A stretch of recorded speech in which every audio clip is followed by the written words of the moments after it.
There's been a lot of controversy surrounding the usage of the N-word in this movie, and no, nobody, none. The word would be. Oh, I don't want to say it. Why not? I don't like to say it. Celebrity interviews are usually pretty boring. PR training, fake smiles, canned answers. But sometimes a reporter crosses the line. And when that happens, the fake smile drops, the claws come out, and we get painfully awkward, cringe-inducing television. Let's start with late-night TV.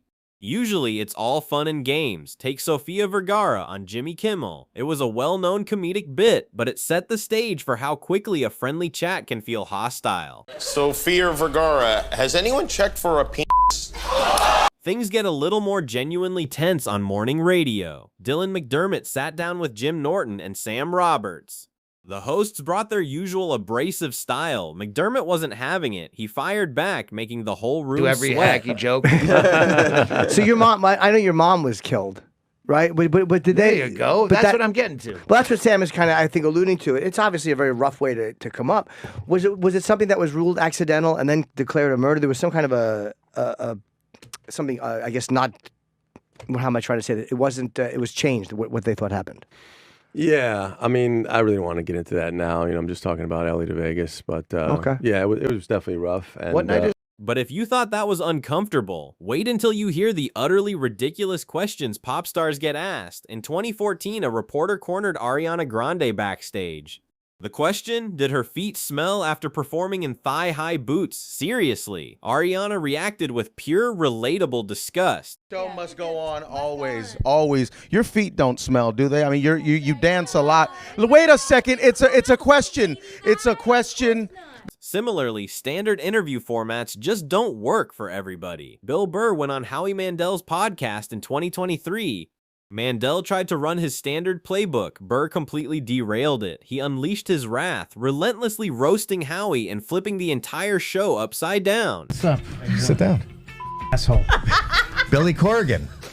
Billy Corrigan. Asshole. Yeah, I thought this would be great to bring a family together. He didn't. That's what he does. I thought it would be so a then, good like, surprise. can this be like edited out, or no? I can go. I mean, you told me Bill was. All right.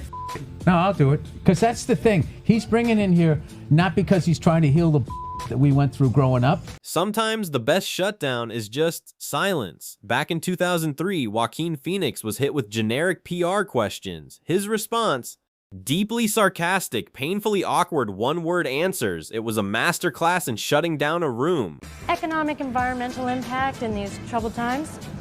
Excuse me? Kidding. You're so much fun. You know what? I think our interviews will last about 2 seconds. I know. What did you learn about yourself and your voice? Absolutely nothing. Yeah. Came out cold. These things happen. They do. And besides... And you definitely don't want to try a gotcha moment on Gordon Ramsay. A reporter tried to ambush him with a photo of a dry, well-done steak from Ramsay's own restaurant. Ramsay didn't flinch. He owned the reporter, bluntly explaining that ordering a steak well done intrinsically ruins the meat. Well done. And is that a well done steak? Oh, come on. What is this? I mean, where can you, I mean, keep on rolling. For legal reasons, this is absolutely crucial. But how sad is this, that you ask for a steak to be cooked well done, okay? Now, whatever quality of beef it is, it's gone past any form of taste when you've cooked it well done. So you present me with a picture, God bless you, and you say, is that right? I don't eat steak well done. That's your prerogative because you're the customer. But unfortunately, you're never going to identify the quality of a beef when the steak is well cooked. So I'm really sorry to piss on your bonfire, but it's a bit of a stupid question. Thank you. Speaking of ambushes, compliments can sometimes feel like traps. Jimmy Kimmel told Jonah Hill he smelled good. A nice thing to say, right? Not for Jonah. He aggressively questioned if Kimmel meant it as a backhanded insult. You smell good, which is surprising. Why is that surprising? I don't know. I just wouldn't think of a guy who would have a nice scent on. And it That's such a, like, I'm going to really work hard to not take that as a shot. But the bullying didn't stop there for Hill. Another reporter flat out asked if he was still the fat guy in Hollywood. The absolute lack of professionalism was staggering. Hill shut it down instantly. The fat guy in Hollywood still, or is everybody like look at you and they're like, oh wow, you know, this is great, now you're healthy? Do you have any other questions that are smart? His annoyance completely visible. Nevertheless, few celebrities have endured more invasive public humiliation than Tom Hardy. A reporter used this massive, convoluted preamble to awkwardly ask about Hardy's sexuality. Hardy wasn't having a bar of it. He hit him with a blunt, "What on earth are you on about?" and dismissed the guy completely. And we're an LGBT news organization, and our question is for Tom Hardy. In the film, your character Ronnie is very open about his sexuality, but given interviews you've done in the past, your own sexuality seems a bit more ambiguous. Do you find it hard for celebrities to talk to media about their sexuality? What on earth are you on about? I was referring to an interview given to Attitude magazine a few years ago. But what is your question? I was wondering if you find it difficult for celebrities to talk about their sexuality. I don't find it difficult for celebrities to talk about their sexuality. Are you asking me about my sexuality? Sure. Why? Sometimes the disrespect is physical. In 2012, a Ukrainian prankster tried to kiss Will Smith on the lips on a red carpet in Moscow. Smith shoved him. He gave him a light backhand slap. What the hell is your problem, buddy? Oh my God, a dream. There you go. There you go. Oh man, what the hell is your problem, buddy? Physical boundaries are one thing, but political ambushes are another. Joy Behar repeatedly tried to bait Matthew McConaughey into a heated debate on anti-vax stances and gun control. McConaughey didn't take the bait. He navigated the trap diplomatically, leaving Behar with absolutely nothing. Could we get elected in Texas being anti-gun? Do I think I could get elected in Texas being anti-gun? One thing about if me in politics is to give you a direct statement right there is playing a game that I'm not interested in playing. Okay, to give you a direct statement right there. Similarly, Anne Hathaway hates it when reporters fixate on women's bodies.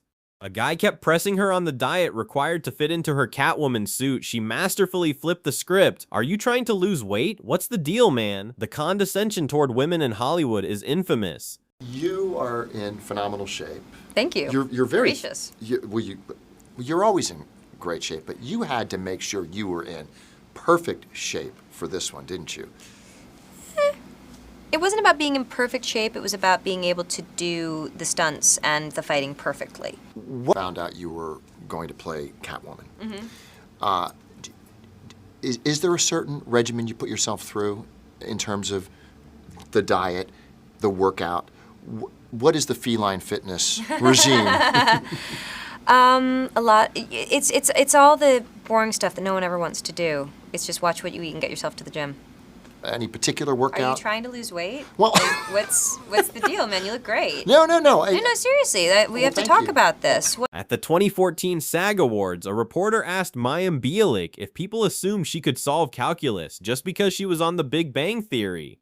She calmly delivered the ultimate shutdown. She is a highly trained neuroscientist in real life. So, being on The Big Bang Theory, how many people, not that you aren't a genius, but how many people think that you can solve calculus at the drop of a hat? I actually was trained in calculus for several years. Yeah, I'm a neuroscientist, so you may not have known that. Yeah. If we're talking about effortless cool, nobody beats Prince. Reporter Chris Connolly tried to press him hard on his name change and record label battle. Prince didn't raise his voice, he just sharply and calmly deconstructed the reporter's entire framing. It's substandard, or it's not up to your substandard standard. Let me see. Is that a substandard shirt that you have on? Is it my place to I like it. Is that what counts?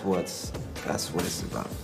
Lady Gaga faced a similar media circus in 2009. Interviewers wouldn't stop asking about bizarre internet rumors regarding her anatomy. Gaga masterfully dismissed it. She coolly stated she wasn't ashamed and her fans wouldn't care anyway. A perfect ego-crushing pivot. There was that rumor that you had a male appendage, that you were a hermaphrodite, and you joked about it on the stage last night. Maybe I do.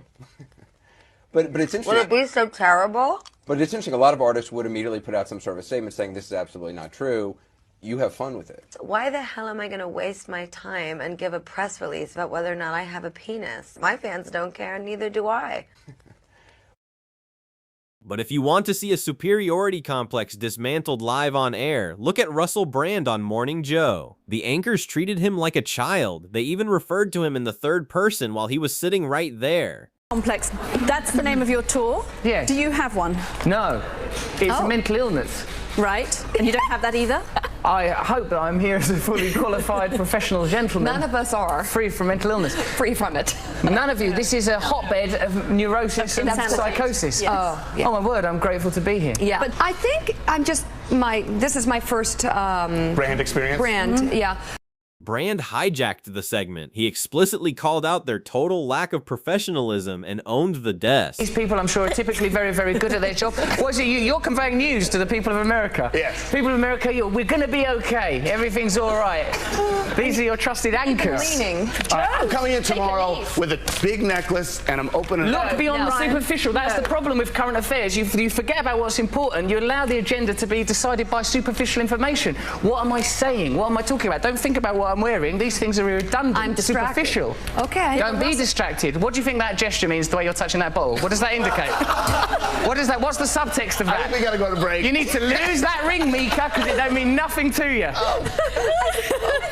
And no one commands a room quite like Tom Cruise. Reporter Peter Overton relentlessly pushed for intimate details about his divorce from Nicole Kidman.